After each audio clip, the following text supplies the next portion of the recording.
Headline news जिंदा वेदनपुर।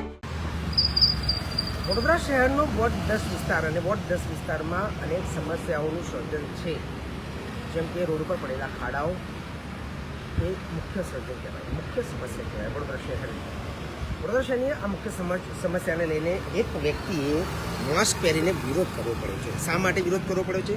તો mask જો ના પહેરે તો પોલીસ વિભાગ એ પકડીને લઈ જાય, કારણ કે સત્તાપક્ષનો વિરોધ જ્યારે આ રીતના કરવામાં આવે તો ચોક્કસથી અનેક સવાલો ઉત્પન્ન થતા હોય છે। આ તમને બતાવી દઈએ તો આ વોર્ડ 10નો આ જે ખાડો છે છેલ્લા કેટલાય દિવસથી અહીંયા યથાવત છે। પોલીસ વિભાગની એની જવાબદારીની જો વાત કરીએ તો આ માસ્ક પહેરેલ વ્યક્તિ જે છે તેનું કહેવું એવું છે કે જો હું માસ્ક પહેરીને વિરોધ ન કરું તો મને પોલીસ પકડી જાય છે। હવે તંત્ર વિભાગની વાત કરીએ તો વહીવટીતંત્ર વોર્ડ 10માં લાગતો આ રોડ છે અને રોડ પર પડેલો જે ખાડો છે એ મુખ્ય માર્ગનો એક ખાડો પડેલો છે અને ખાડાને લઈને અનેક વાહન ચાલકો અહીંયા પોતાના અકસ્માતમાં ભોગ પણ બન્યા છે। ત્યારે મહત્વની વાત છે કે આ શા માટે વિરોધ કરવો પડે છે તેની સાથે ડાયરેક્ટ વાત કરીશું, કારણ કે તેઓએ ઘણી વાર રજૂઆત પણ કરી છે, કોને રજૂઆત કરી છે તે પણ આપણે તેની સાથે જાણીશું। કોન્સેપ્ટ આવો કેમ લાગ્યા કે માસ્ક કરી તમારો વિરોધ કરવો પડે? અને સત્તા પક્ષને વિજય બનાવવા માટે બી બહુ મહેનત કરેલી છે, પણ આજે સત્તા પક્ષ એટલો ડેરો અને આંધળો થઈ ગયો છે કે રોડ પરના રસ્તા એમને નથી દેખાતા। કોર્પોરેટરને કહેવા છતાં એમને રોડ પરના રસ્તા નથી દેખાતા, તો અંદરની ગલીઓનું તો આપણે દૂરની વાત છે કે શું કહીએ એમને। અમારા વોર્ડના કોર્પોરેટર લીલાબેન છે, એમની લીલા એટલી અદ્ભુત છે અમારા એરિયામાં કે એમને કશુંક સવાલ કરીએ તો કે હા અમે જોઈ લઈશું, અમે કરાવી લઈશું, અમારા ધ્યાનમાં નથી। જો રોડ પરના ખાડા એમનાથી નહીં દેખાતા તો પછી તો દૂરની વાત છે કે આપણે એમને અંદરનું કામ આપીએ કે અંદરનું કંઈક સોલ્યુશન લાવીએ। આ ખાડો દર વર્ષે પડે છે અને એની કમ્પ્લેન દર વર્ષે કરીએ છીએ, પણ આજે ત્રાહીમામ એટલે રોજ ટ્રાફિકની સમસ્યા થાય છે। 2 મહિનાથી આનું અમે નિરાકરણ લાવીએ છીએ, 2 મહિનાથી હું કમ્પ્લેન કરી રહ્યો છું, પણ આજે થશે કાલે થશે, અમુકને તો ખબર જ નથી કે ભાઈ આ ખાડો પડ્યો છે ક્યાં। મહત્વમાં છે તમે કોર્પોરેટરને ફોટા પણ મોકલ્યા છે, છતાં પણ એક્શન લેવાય નથી, અને આપણે શું માનું છું છતાં પણ કામ કરવા માગતો નથી, કારણ કે આગામી 4 મહિના બાકી ચૂંટણી આવવાના, એટલે આગામી ચૂંટણીને ચોક્કસથી આ બધી બાબતો ધ્યાન લેશો નહીં, પણ આપણું શું માનો છો ફોટા સેન્ડ કર્યા છતાં પણ કામ નથી થઈ રહ્યા? એ સત્તા પક્ષને આપણે વિજય બનાવ્યા મોદી સાહેબના લીધે, પણ આજે સત્તા પક્ષની એવી એમની શું કહેવાય ઇમ્પ્રેશન પડી ગઈ છે, વોર્ડ અધિકારીઓથી એમનું સાંભળતા નથી અને નથી એમને જ્ઞાન કે આપણે ત્યાં જઈને શું કરવું।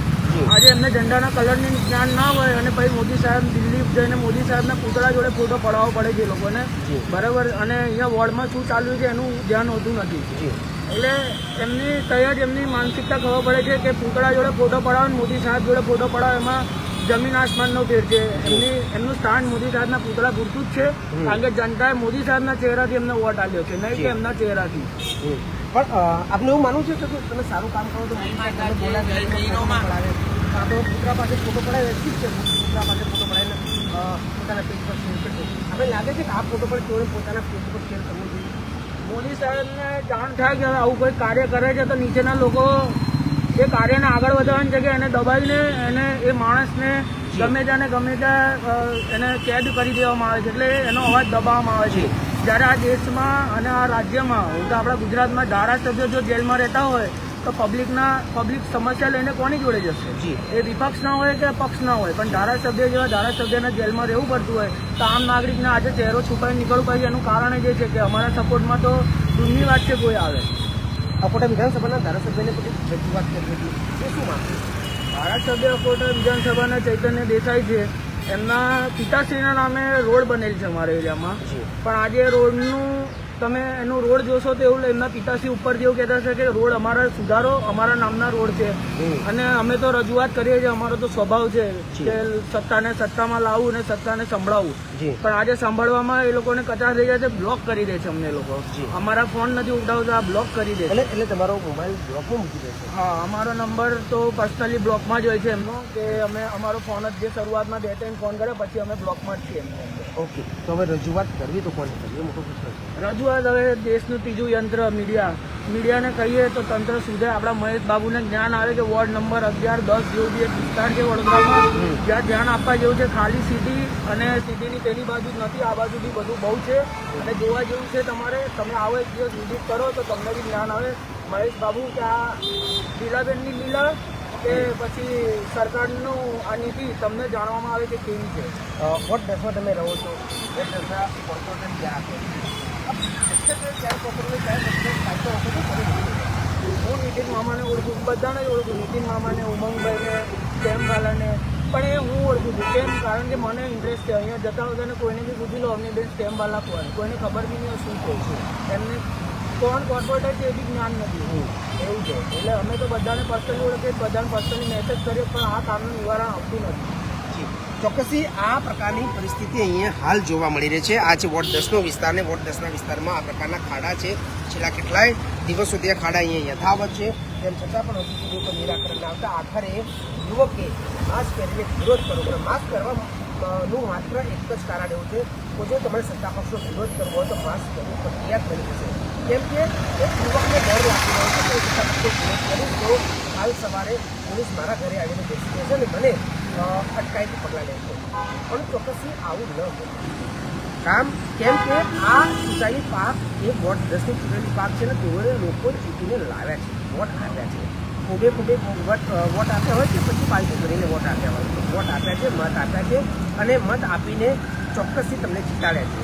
ને જો 2 મહિનાથી તમે તેની રજૂઆત ના સાંભળતા હોય તો તમારે સાંભળવું જોઈએ. આવનારા 4 મહિના તમારા માટે કઠિન ના બની જાય. તમારે વોટ લેવા માટે જ્યારે કોઈ પણ સોસાયટીમાં જવું પડશે ત્યારે તમારે ચોક્કસથી એ દિશામાં વિચાર કરવો પડશે કે અમે આ સોસાયટીની કેટલા કામ કર્યા છે, આ વોર્ડ 10ના અમે કેટલા કામ કર્યા છે. આ તમારે ચોક્કસથી આ વિશ્વાસ સાથે તમારે સોસાયટીમાં જવું પડશે. કારણ કે હવે લોકો જાગૃત થયા છે, લોકો સવાલો પૂછી રહ્યા છે અને આ સવાલો એ માત્ર તેમના પૂરતા નથી. આ સવાલો વડોદરા શહેરની જનતાના સવાલો છે, વિકાસના આ સવાલો છે. કારણ કે વિકાસ જો થતો હોય તો જો આ પ્રકારના ખાડા હોય તો વિકાસ થયેલો દેખાતો નથી. એટલે 2 મહિનાથી તમે એક ખાડો ન પૂરી શકતા હોય તો આનાથી દુર્લભ પરિસ્થિતિ થઈ કહેવાય.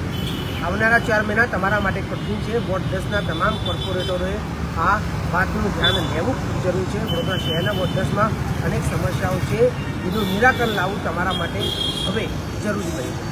કારણ કે આવનારા 4 મહિના હવે જ્યારે ઇલેક્શન આવશે ત્યારે તમારે આ જ વોર્ડ 10ના આ જ વિસ્તારોમાંથી પસાર થવું પડશે ને એ સમયે તમને લોકો આ જ ફોટા બતાવીને સવાલ પૂછશે કે સાહેબ 2 મહિનાથી હું તમારા પાછળ પડ્યો હતો, આ ફોટો લઈ કે અહીંયા આ ખાડો પૂરો, ત્યારે તમારી પાસે કોઈ જવાબ નહીં મળે. વરસાદ વડોદરા.